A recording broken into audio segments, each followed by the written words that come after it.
Hello दोस्तों, मैं कृष्णकांत शर्मा आपके YouTube channel competitive exams with के में स्वागत करता हूं।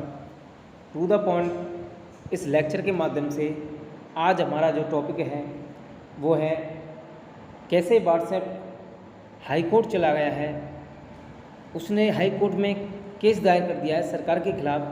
तो क्या ऐसे पहलू हैं जो कि व्हाट्सएप हाई कोर्ट चला गया, तो इस लेक्चर के माध्यम से हम जानेंगे। ठीक है, तो दोस्तों खासकर जो सोशल मीडिया है, खासकर ऐसे सोशल मीडिया जो एक तरह से मध्यवर्ती ऑनलाइन के तहत आते हैं, इसकी परिभाषा की जिनके 50 लाख से अधिक यूजर हैं उनको मध्यवर्ती ऑनलाइन कहते हैं। हमें ध्यान है कि ऐसे प्लेटफॉर्म के लिए सरकार ने एक 3 महीने पहले कानून बनाया था। अगर हम लंबे समय से तैयारी कर रहे हैं कॉम्पिटिटिव एग्जाम्स की, तो हमें पता होना चाहिए कि 3 महीने पहले सरकार ने एक कानून बनाया था इन सोशल मीडिया के प्लेटफॉर्म को लेकर। ठीक है, लेकिन दोस्तों 3 महीने का वक्त ख़त्म हो गया है, लेकिन दुर्भाग्य देखिए या दुस्साहस देखिए कंपनीज का कि किसी ने उस पर कोई कदम नहीं उठाया।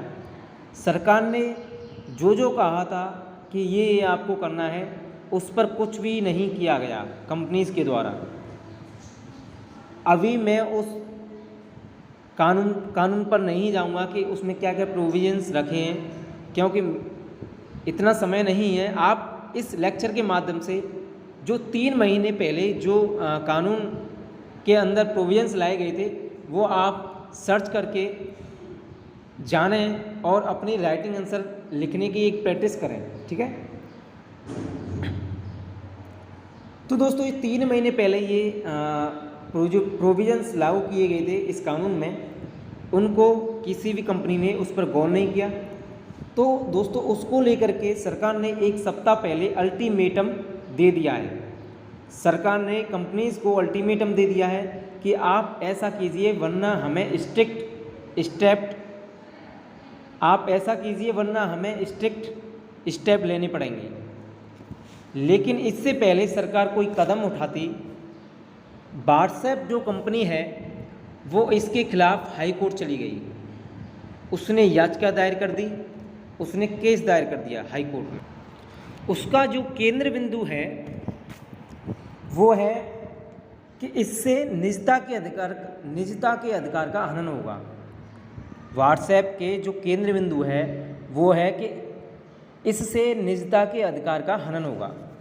हम जानते हैं दोस्तों कि निजता का अधिकार का जो मामला है, निजता के अधिकार का जो मामला है वो बड़ा ही सेंसिटिव मामला है। ये बहुत संवेदनशील मामला है।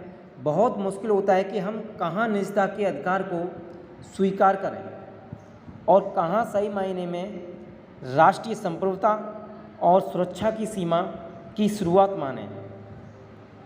दोनों के बीच आप कह लीजिए कि बहुत पतली विभाजक रेखा है,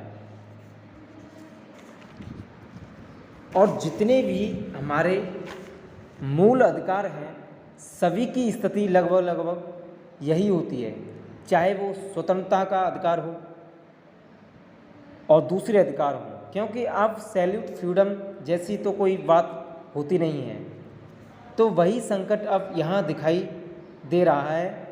हालांकि सरकार ने ये कहा है कि वह निजता के अधिकार का सम्मान करती है, उसका उद्देश्य उसका उल्लंघन करने का नहीं है।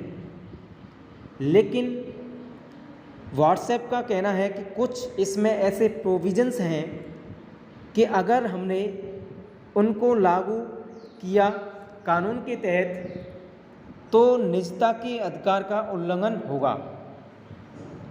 लेकिन जो सबसे ध्यान देने वाली जो बात है वो है कि सरकार ने कहा है कि जब भी कोई किसी मैसेज की शुरुआत करता है तो बाकायदे उस सामग्री को भेजने वाले का नाम नोट होना चाहिए। अक्सर दोस्तों आप देखते हैं व्हाट्सएप पर अगर हम मैसेज भेजते हैं तो 2 लोगों के बीच में अगर बात हो रही है तो 2 लोगों को ही पता है। ये व्हाट्सएप इसकी जानकारी नहीं रखता है कि कौन क्या भेज रहा है, क्योंकि ये एक निजता के अधिकार का उल्लंघन है।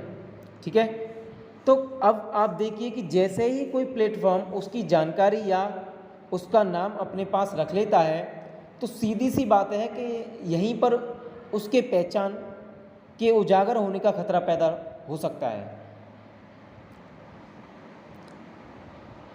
और ऐसी स्थिति में निजता के अधिकार का उल्लंघन होने की आशंका रहती है।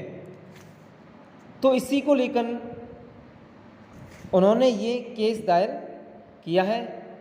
अब देखिए कि आगे क्या ये मामला क्या रूप लेता है। यह एक बहुत इम्पोर्टेंट टॉपिक है जिस पर हमारी एक अच्छी पकड़ होनी चाहिए।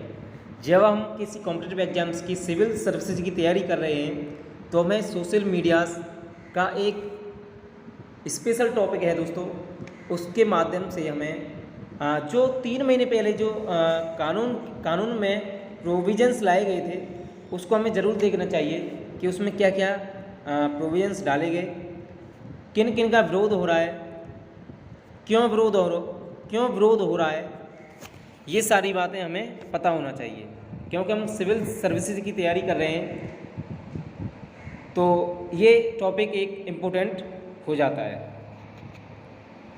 तो आज का लेक्चर हम यहीं समाप्त करते हैं। धन्यवाद।